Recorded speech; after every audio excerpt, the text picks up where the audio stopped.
Welcome to another edition of the Tom Green Podcast. If you've been a fan of the show for a while, you know I've been kind of on the down low the past couple of weeks as far as shows, and that's because the Tom Green Podcast is going to have a new location. I'm moving out of my house in Essexville with my parents because, frankly, my parents want to retire and they don't have the funds to make ends meet. So with that being said, they're moving to Kindy, and I will be staying in Essexville, moving to a location where I will not disclose on air because I want to have at least some privacy. With that being said, we bring in another of my umpteen guests on the show. This guest I have with us has basically known me since middle school, pretty much.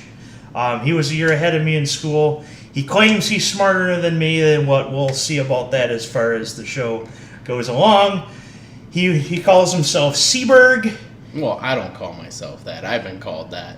I just kind of let it stick. Well, we call him Seaberg, as I said, at Cody Bromberg on Twitter, Instagram. If you ask him nicely, he'll let you follow him. Cody Bromberg, welcome to the show. Well, thanks for having me, Tom. I'm excited to talk about some sports stuff.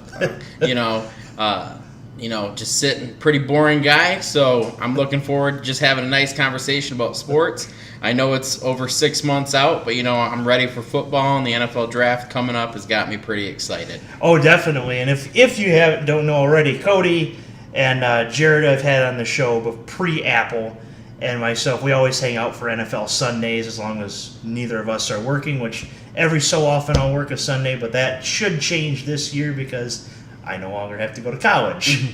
In the words of Sheldon Plankton, I went to college! And maybe one of these days the Ratskeller will have to sponsor us because we just provide them with so much of our money. Yes. In $1.50 burgers and $5 chicken strips and all that. All the good stuff. Oh, definitely.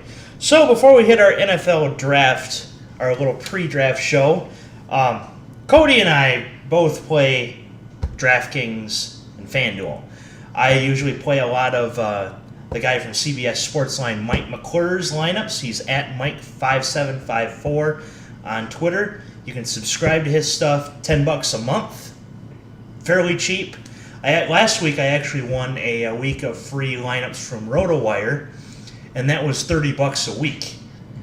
Unfortunately, I went 0 for 4 in MLB lineups, so I decided to drop that subscription. But that's thanks a good call. Thanks to RotoWire for that. But the first day, actually, right after I dropped his lineups, went back to Mike, I've hit for $15. So it's it's up and down. It's like the athletic version of going to the casino. I mean, that's all you can hope for is everything fall in your lap, because somehow I don't know how those number ones always finish in like DraftKings and FanDuel because though, like I said earlier before the podcast, they'll be like the 4-string receiver for the Buccaneers is going to have a 400-yard game. Don't know how they call it, don't know how they see it, but they get it. Exactly. And circling back to that, Cody, I'm not sure if he picked his own lineup or if he went off some Fantasy Guru's lineup, but for the Super Bowl, he actually finished first in a group in his lineup. In fact, I'll go ahead and have him explain the rest to us. Yeah, so on Super Bowl Sunday, like a lot of people, I joined the Millie Maker contest on DraftKings. It was I think it was $10 or $20 for the contest entry, and I did a lot of research before the game. Didn't take any anybody's lineup like off of service or anything like that. But I was like, I have a feeling that this lineup's going to hit. Brandon Cooks was my team captain, and it just went down from there. Of course, the obvious candidates like Julian Edelman, Todd Gurley, C.J. Anderson, and all those good fellers. And I'm going to say I did pretty well in that lineup for about $150. I finished somewhere in the middle of the row of the prize winners. However, that same day I got an email because I'm a fan of WWE, World Wrestling Entertainment, and I subscribed to their streaming service for $9.99 a month. and they said that they had a free contest going on. And I say, you know what? I love free. I probably won't win anything, and I'll just make this crazy lineup. So I made a crazy lineup where I had actually Julian Edelman as my captain. Instead of taking Todd Gurley, I took Rex Burkhead. I had Brandon Cooks in there. And I completely forgot about that lineup, to be honest, until about 3 minutes left in the fourth quarter of the Super Bowl. And I look at my lineup, and I am finishing first out of about 4,600 people. And so it was a pretty stressful last 3 minutes of that very boring Super Bowl. It was very exciting for me. And once the clock hit 0, I looked on there. I had finished first place, and I ended up winning 2 tickets to WrestleMania that were awesome. 82,500 people, I believe, at MetLife Stadium in New York / New Jersey, depending on who you talk to. Right. They love the Jets, though. They seem to hate the Giants. I don't blame them there. But it was an awesome experience. They had the women's first ever main event triple threat match. They had Brock Lesnar lose the title. Spoiler alert. We got to see Hulk Hogan come back after all this time. It was just a wonderful experience, especially for free. So, that's another reason why I'm a fan of football and the NFL, because it provides great experiences like that, even if unintentionally. And, they may not know what a catch is, but they know how to deliver what a good time is. Definitely. And in that same Super Bowl, my top lineup had Julian Edelman as the captain, but I put $12 into 4 $3 lineups, and I only won $8 back. So he definitely had the better day of me. Yeah, and like I said, that winning lineup that won the first place one, that was really a throwaway lineup. I didn't think, who would have thought that, C.J. Anderson and Rex Burkhead scored more points than Todd Gurley in the Super Bowl? I mean, if I'm Sean McVay, I'm a genius, obviously, but, I don't think it was very smart for him to downplay his talent in Todd Gurley. I think he must have been hurt, because if your star running back's, not hurt, why don't you play him during the Super Bowl? I just don't see that. So, but I'm thankful he did, because, I wouldn't have got that awesome experience if it wouldn't have gone down that way. You wouldn't have gotten to see 2 of the Impractical Jokers, Q and Joe, I believe it was, do a little pregame show. Oh, yeah. Yeah, for WrestleMania. They were backstage and whatnot. And we also got to see, I think it was Colin Jost and Michael Che from Saturday Night Live. They were guests. And then, obviously, you got Sam Roberts, and Pat McAfee, who do some pregame, or, well, not pregame, but pre-event commentating for the company. Pat McAfee, football guy.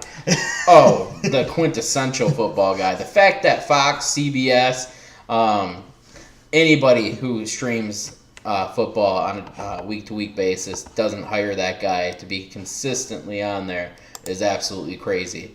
I think him and Tony Romo would be an absolute blast to listen to while watching a football game.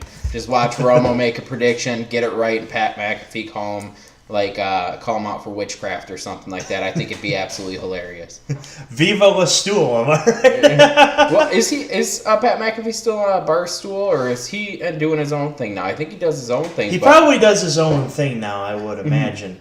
But man, thank you, Barstool, for providing back Pat McAfee. If anything else, you get up, Pat McAfee is the man. Definitely. So, speaking of football, we will turn our attention here to the NFL draft, which is coming up in a week. Now, I had told Cody pre-show that I haven't done a lot of pre-draft stuff, and it's because in the draft, if you get one wrong, if you do a guess the draft like I do, I've done it on NFL.com before, you get one wrong, the whole rest of the thing is pretty much screwed.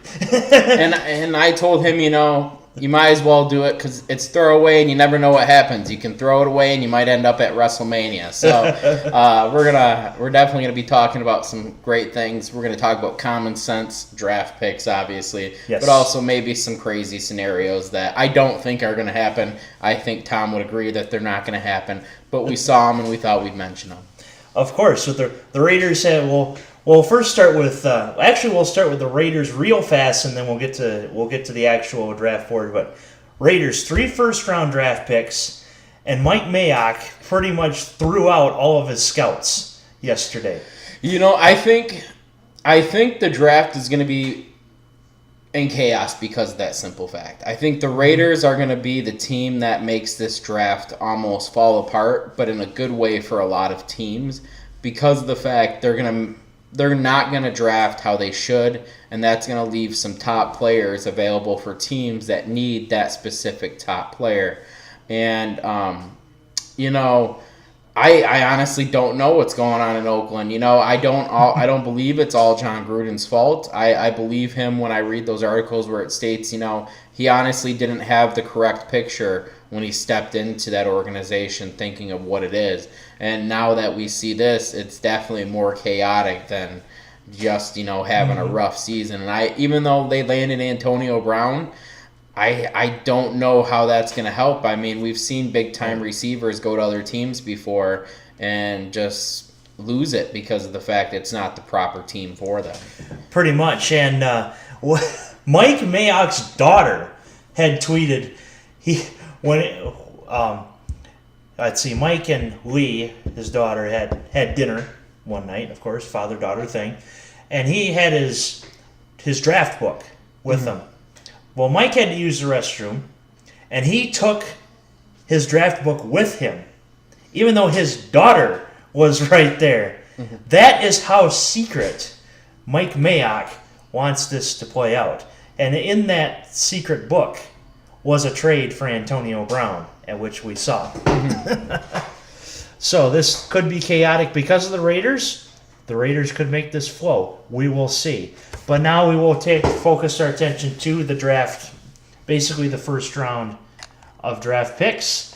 First, of course, the Arizona Cardinals and Cliff Kingsbury and or Howie Saunders, as we see that they are together now.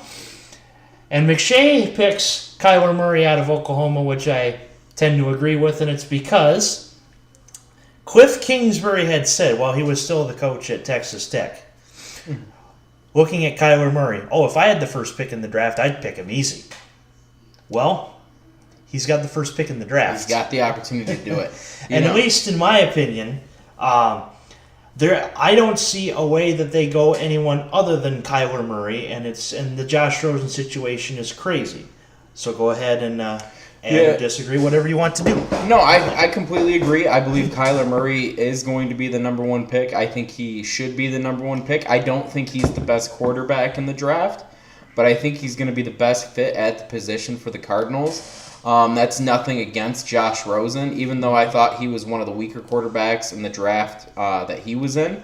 I think he's a very good quarterback with a bright future, and I think he's going to go to a team where he's going to shine. We'll get into that a little bit later. Down the board with what teams I think what teams he could end up with. But I think last year they made that mistake of taking him, thinking that they needed to take a quarterback that year and they could have waited.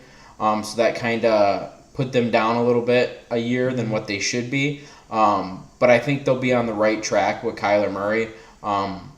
Because there's better guys on the draft board, obviously, with like defensive players and so forth. A very stacked deck when it comes to edge rushers and linebackers.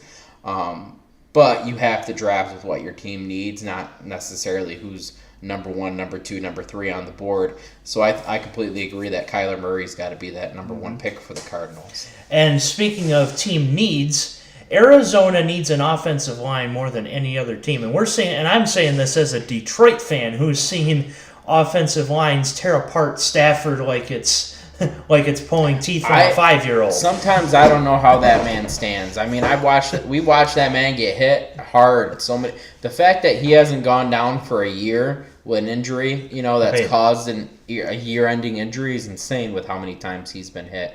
But they definitely need to get the quarterback first, I believe. But after that, they got to start spending some money to help, get that O-line out. David Johnson's going to be a huge help with taking some pressure off of Kyler Murray. Mm-hmm. There's a lot of fun things that we could see from the two of them. But Larry Fitzgerald, he's a Hall of Famer, first ballot for sure. But, you can't expect him to be playing like he's Tom Brady at 45 years old. Right. So they got to start adding help for him at the target end too. In their defense, that defense went from ironclad to very shaky within a couple years. Yeah, basically the only thing that held that defense up was Patrick Peterson. And I think the next time his contract's up, I think he's gone. Yeah, we saw last year that Peterson, in a way, wanted to be traded, but also came out and said, no, I don't want to be traded. It was perhaps something fueled by the media, as we've seen a lot in things other than sports. Of course, we're going to talk sports here, not the other facet. But yeah, let's stick to sports, Tom. That's a lot more fun subject. Oh, definitely. But yeah, I think that's the case with Patrick Peterson.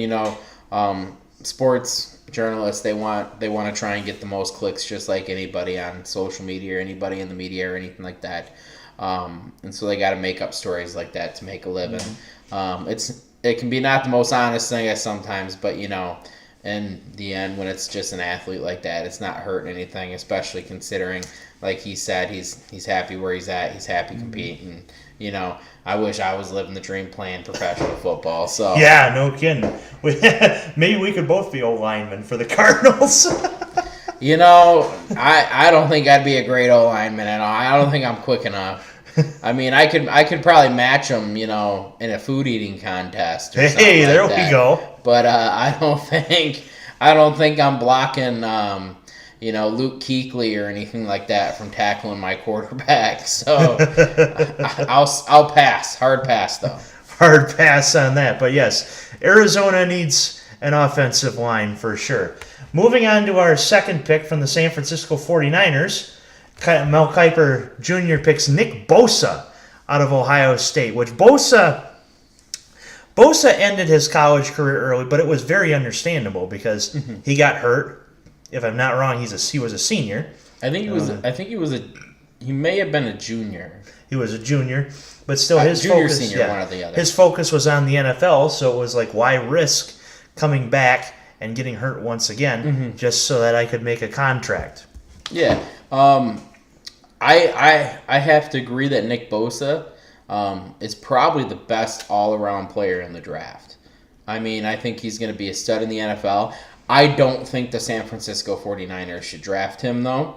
I think they should find a way to move down and take a lineman, maybe pick up an extra pick so they can get some weapons for Jimmy Garoppolo. Because as we saw, that backfield was very shaky. The running back situation wasn't very good because of a lot of injuries. They couldn't make up a choice who they wanted to start, who they wanted to carry the ball in what situations.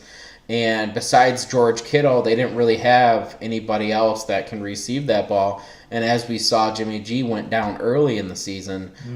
So I think they got to start building pieces to really protect him. I mean, you spend $100 and some million on a quarterback expecting him to be the future of your franchise.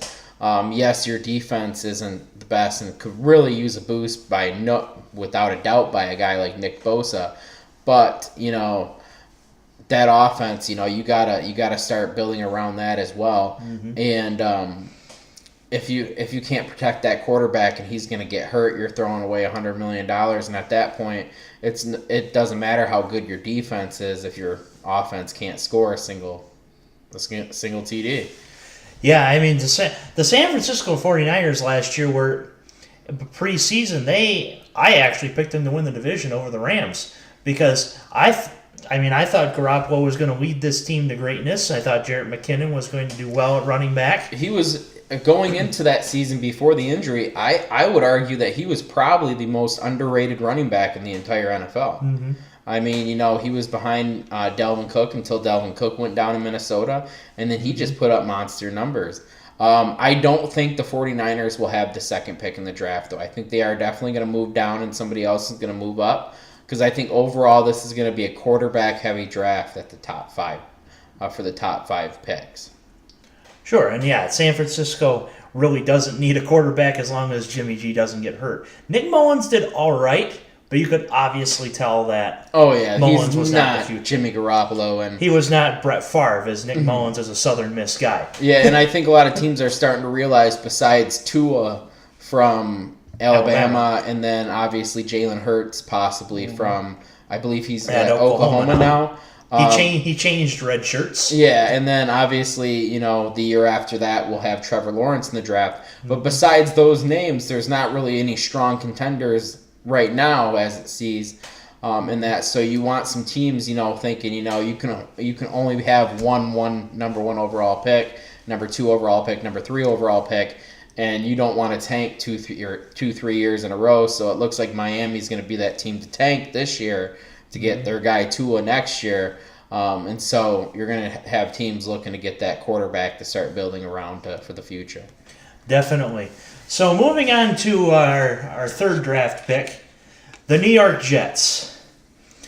I don't really have to explain too much because the New York Jets. Yeah. But I should also say that the new jerseys that the Jets have look like a jersey I would see from the now defunct Alliance of American Football.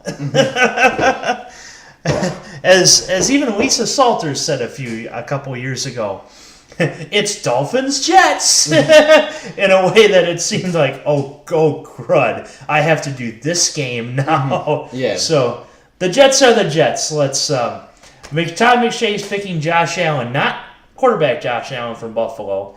Wouldn't it be something if Arizona made a trade for Josh Allen just to mess with everybody's heads, thinking they traded for Josh Allen from Buffalo, but they drafted Josh Allen from Kentucky? Yeah, Josh Allen, in my opinion, is probably the best linebacker to be in the NFL draft in the past few years.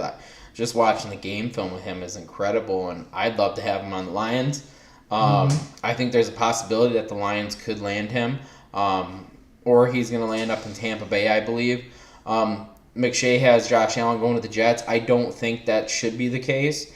I mean, they're investing a lot in their young quarterback and Sam Darnold, to the point that I've even saw articles where they say Sam Darnold's going to be the best quarterback in the division, a division with Tom Brady. I don't see that happening, Sam Darnold. I'm sorry.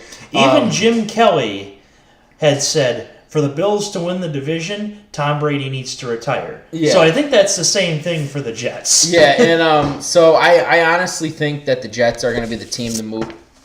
I think they have a better chance than the 49ers to move down, mostly because if they move down, they can pick up an extra pick. They can get a lineman to help protect Sam Darnold, which they desperately need, as we saw, even though they destroyed our Detroit Lions, Or they could use some tight end help, possibly getting one of those guys from Iowa, Noah Fant or somebody along that lines, to help blocking as well as be a receiving threat. So I think they'll probably move down and get a little bit more draft capital, or that's how they should take it. But, like you said, it's the New York Jets. And also, same thing with like the 49ers. If you take a guy like Nick Bosa or Josh Allen with the New York Jets or anything like that, you're not going to lose. You're going to get a great player. But it's just a matter of what do you want to build your team to be and what piece do you need that piece to be. And just because that piece may not be the number 2 or 3 guy overall on the draft board doesn't mean that you shouldn't draft that guy. Right, and if it weren't for Benny Snell at Kentucky, Josh Allen would have been the most talked about guy there, because of course the SEC is football happy, as we saw. Kentucky was basically they were the darlings of the SEC, because everybody was rooting for them. They were hoping to take down Georgia for the SEC East title. Unfortunately, that did not happen for them, but and unfortunately for Georgia, they ran probably the worst fake punt play I've ever seen on 4th down to blow the SEC championship against Alabama this year. So, Jets picking Allen at Kentucky. Let's actually move here let's actually focus back on the Raiders. 3 first-round picks. Kuiper picks Quinton Williams from Alabama, and because we're on ESPN's site that only allows us to go insider, he doesn't have the other 2 picks up. But we have our trusty board of top 100 players that we can look at to see where else we can go with this pick. But the Raiders going defensive tackle, if that's the case, I think would be great for them because, as we had discussed earlier, Gruden's situation was not what he thought it was when he came in. He brought in Paul Gunther to be his D coordinator, and the defense basically stunk. We thought Raiders fans probably thought Ken Norton Jr. was the problem. He tried to fix that. He tried to fix it because he went up to Seattle and made Seattle's defense the LOB minus L minus O minus B. And I think right here with the Raiders, I think this is where either Bosa, Allen, or Quinnen Williams is going to fall. Probably Quinnen Williams at the top pick there for the Raiders because they need to build that defense, like you said. Obviously, they could use help on the offensive line. Maybe another weapon to go along with Antonio Brown on the opposite side, a running back. But they definitely got to take what's going to be best for them at that point. I don't think Derek Carr is that bad. I don't believe the rumors that he's not the quarterback for them. I think he's good. I've seen that him and Antonio Brown have a good relationship for now. We've seen how that can go with Antonio Brown with guys like Ben Roethlisberger. But I could see the Raiders making a draft pick for a defensive tackle like Quinnen Williams here.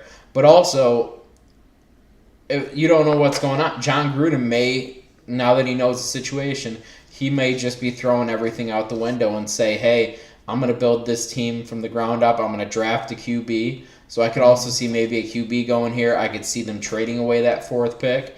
But if I'm the Raiders, I'm taking Quinnen Williams, Josh Allen, or Nick Bosa, whatever one of those three individuals is on the board. And another thing the Raiders need to focus on, just like the Cardinals, is offensive line.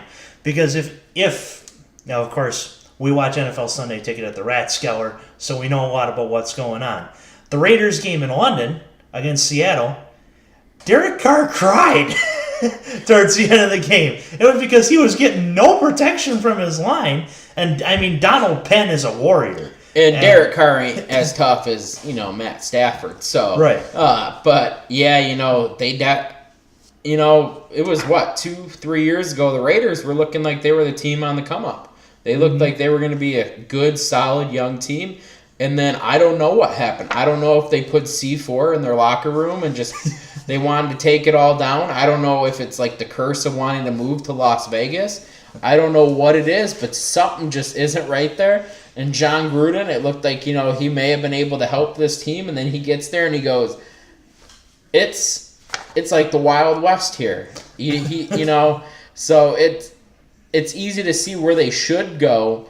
But I think this could really go any way, especially with them getting rid of all their scouts. It's just up in the air, in my opinion. Yes, definitely.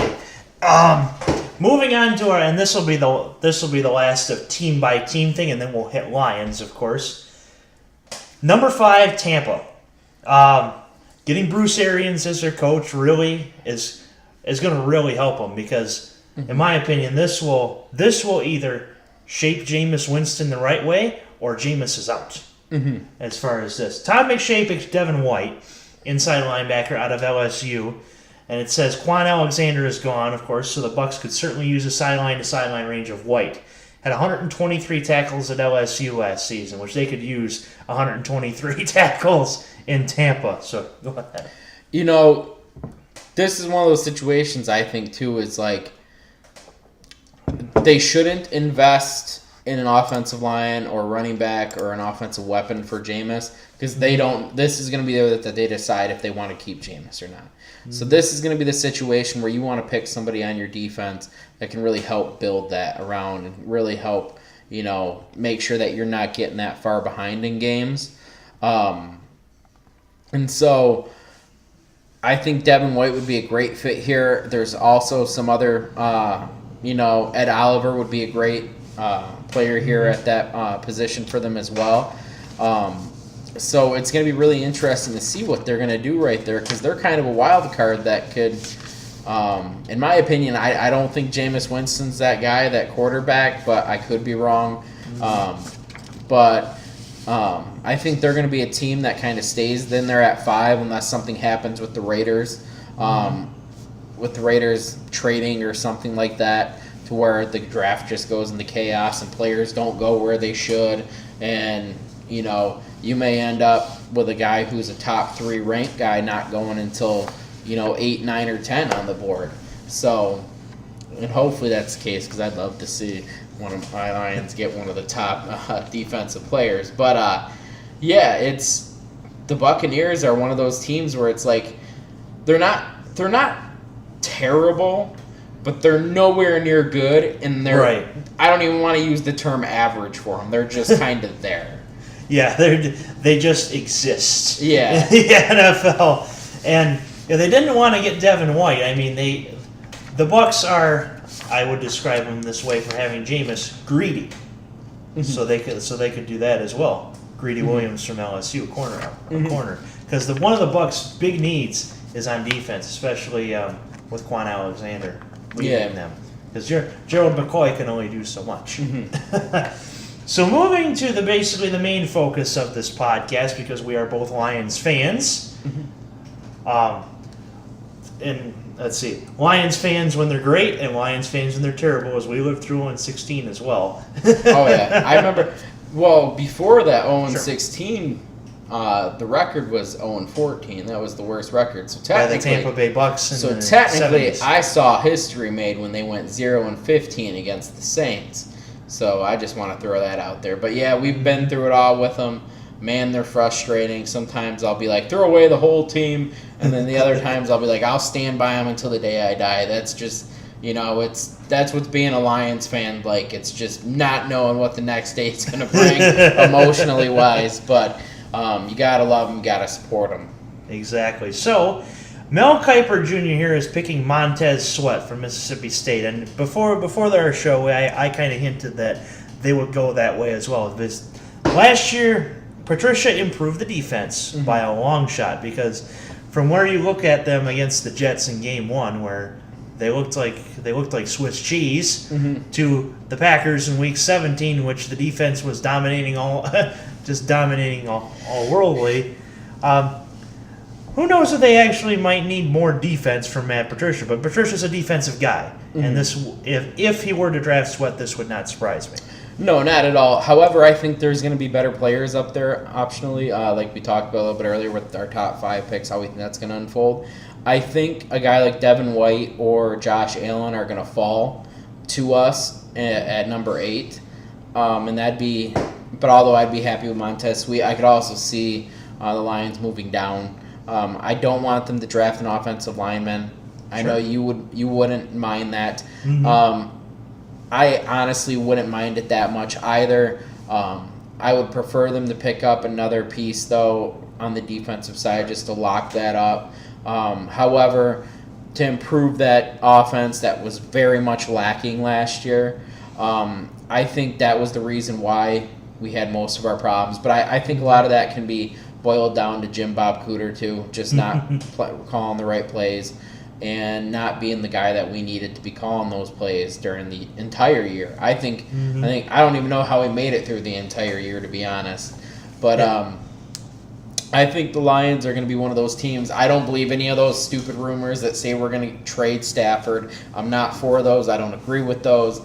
I saw one that had the scenario landing us Marcus Mariota from Tennessee, and I was like, absolutely not. No.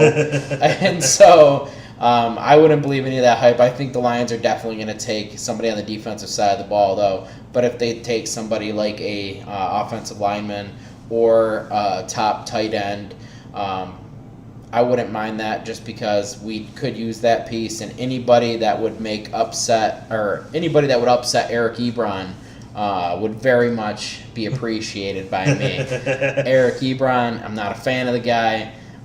Sure, he's all right now as a Colt, but he couldn't catch air for the Tiger or for the Lions. Yeah, it's especially so. Yeah, and I had hinted before the show that I thought they were going to trade down from this pick for an offensive lineman, but as I see the top 100 prospects, there's an offensive tackle on the board at number 12, Jawan Taylor. They could use the 8th pick on that. I think they could move down, though, and still get him on the board and then pick up an extra pick. But I could also see the Lions moving up. I know Bob Quinn, within the past couple of days, said he doesn't really think he has the ammunition to get up there. But if teams start freaking out about quarterbacks and they move up to try and get their quarterback, as we've seen. Trubisky. Yeah, Trubisky. We saw that with Patrick Mahomes, even though that definitely played out.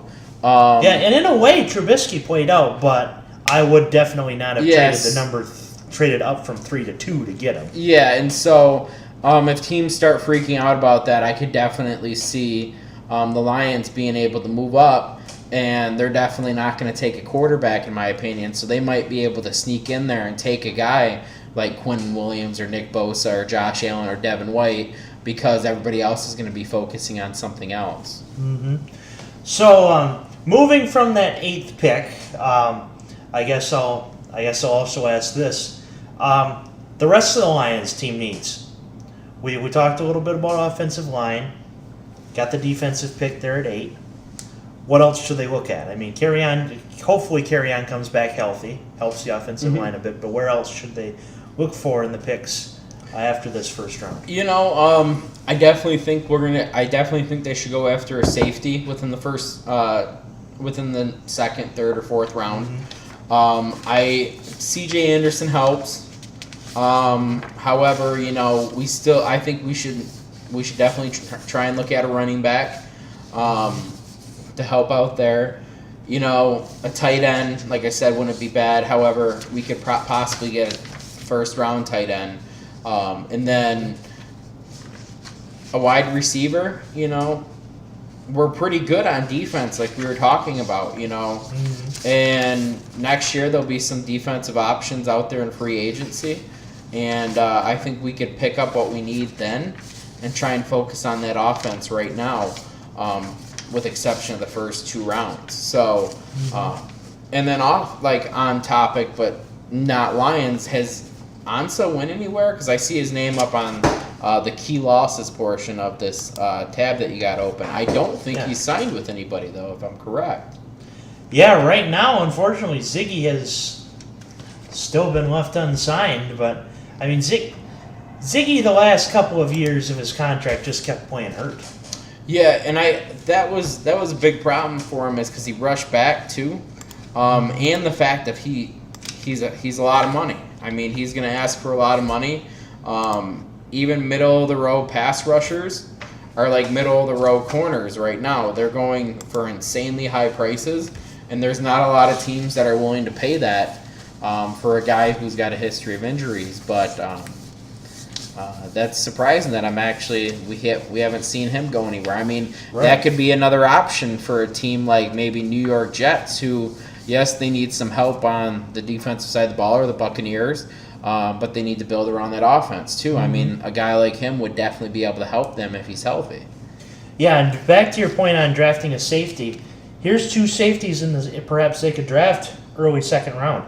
Taylor Rapp from Washington, Nasir Adderley from Delaware, and Juan Thornhill from Virginia. There's 3 safeties that are possibly going to be on the board early second round. And I think the safety from Delaware is actually going to drop a little bit.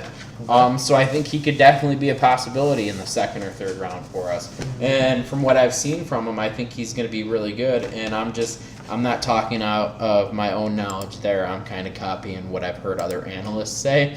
And because that made it sound like I'm an analyst. I'm not. But just from what other analysts have said that I've been listening to, he's definitely one of those more underrated guys in the draft. And he's going to fall. And believe it or not, kind of off topic, but that's the part of a podcast. One thing I've kind of learned from doing this show is that a lot of Joes off the street have knowledge. Just looking at analyst stuff. Now, you can't just read everything an analyst says and then say, oh, I'm an analyst, but... Yeah, because then you got scenarios where they got the Lions getting the 1st overall pick, the Titans getting the 4th overall pick, and for some reason we're getting Marcus Mariota in Detroit. So not all analysts know exactly, or average Joes know what they're talking about. But from my high school years of doing shows down in my basement, I brought in friends from different stuff, and it seems like we actually know what the heck we're talking about. Oh, yeah, because sometimes it's just common sense. I mean, I remember watching a New York Jets game, of course, the Jets. Yeah. It would have been probably 4 or 5 years ago, and they were down by a field goal, 3 points, in the 4th quarter with about 6 minutes left. They had 3 timeouts. They didn't take a single timeout during their entire possession when they got sacked once. They got knocked down behind the line once. and they had a gain for like 15 yards or something like that. And it was just like, where's your time management skills right here? What's going on here? Or like we said with the Super Bowl, if Todd Gurley wasn't hurt, why aren't you playing your best player? That just doesn't make sense to anybody. And so, like, there's the average guy can know what they're talking about for sure. Mm-hmm. Yeah, and the thing on Gurley is we saw later, he was really hurt. Yeah. People were just, the Rams were not releasing anything, but he was really hurt. So, another thing I guess we'll kind of circle back to as we're starting to wrap up the show is Josh Rosen. We had mentioned that we were going to talk about this later, and it is later. So if the Cardinals draft Murray, where does Rosen go? I think there's probably 3 or 4 teams that Rosen could end up realistically. I think the first team is probably the most obvious and the most answer because nobody wants to hear it. But I think the New England Patriots are the top option that are going to land him. I think they're smart enough to probably get him for a 3rd-round pick, 2nd-round pick. I could definitely see them giving them a 2nd-round pick for Josh Rosen. And just for kicks, where does Brian Hoyer go? Because now they have 3 quarterbacks. You know what? I don't know. I don't think. I mean, he'll probably make what? He's been in the league long enough. He'll make $8 million a year somewhere else, backing up another quarterback. I could also see Josh Rosen going to Cincinnati. Andy Dalton's probably not the guy there for them, as we've seen. That could be another shakeup in the draft. If Cincinnati wants to start rebuilding, they could get rid of Josh or AJ Green and really start adding some pieces there. Even though that would be obviously a huge loss. But after that, I could see Josh Rosen maybe going to the Buccaneers. That could be an option, especially because if Josh or Jameis Winston isn't your guy, that could definitely be an option. And then Josh Rosen, another option, I could see him potentially going to Green Bay to back up Aaron Rodgers, to be that guy in the waiting for him. Those are realistic opportunities for Rosen, and I mean, if he goes to New England, Hoyer could play just about anywhere. Hoyer's proven himself on bad teams. Just ask the Cleveland Browns. Yeah, I don't think he's gonna be starting or really playing at all, no matter where he goes. I think he's definitely gonna be playing a backup. He's had a great career though. I mean, by no means is he elite. By no means is he a Pro Bowl guy. But he's one of those guys that's kind of a journeyman that's realistic for you to put in there if you need a guy just to get you through a game. And honestly, the first team I thought of where Rosen could go until you had mentioned that perhaps they would tank this year for a quarterback next was Miami.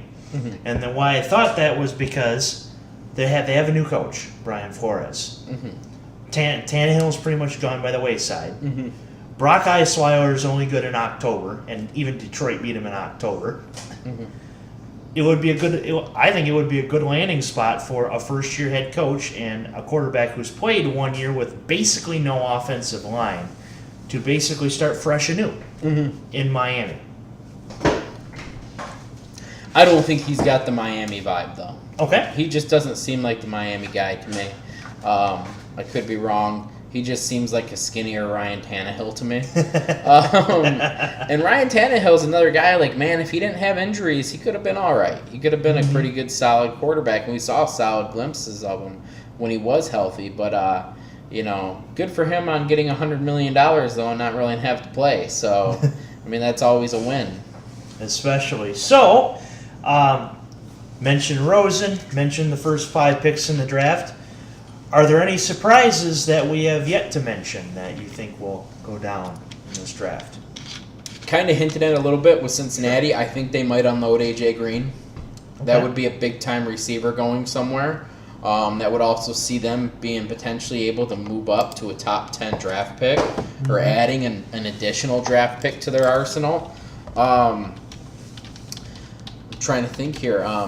Like I said, I could see the Raiders really trying to just go anew, get some quarterbacks there. But I don't think there's going to be really anything too crazy in relation to active current NFL players going somewhere. Mm-hmm. Just looking at an SI article, since you mentioned the Bengals, new head coach. This is from SI. New head coach Zach Taylor might be genuine in his praise of Andy Dalton. Indeed, Dalton's sharp pre-snap IQ and comfort on timing-based throws between the field numbers make him a strong fit in Taylor's scheme. But of course, not in non-1 p.m. games. As we've seen before. So hidden need could be quarterback, looking for offensive line depth. And this is saying that Devin White and Devin Bush is someone that they could get in Cincinnati. Of course, unloading A.J. Green would give them a bunch of draft picks, which they would probably need because they, like Miami, as I mentioned, are a fresh and new rebuilding team. And speaking of the Bengals, Marvin Lewis and WrestleMania, Marvin Lewis is going to be coaching an XFL team. I just saw that recently. But on a side note with the NFL, sure, I just want to say go Browns as well as go Lions, and then go Patriots. Just make somebody upset because I know that'll make somebody upset, and I'm all about that. And Eric Ebron, not a fan of you whatsoever. Thanks for a lot of fantasy points though this year. I appreciate that. Keep it up. But yeah.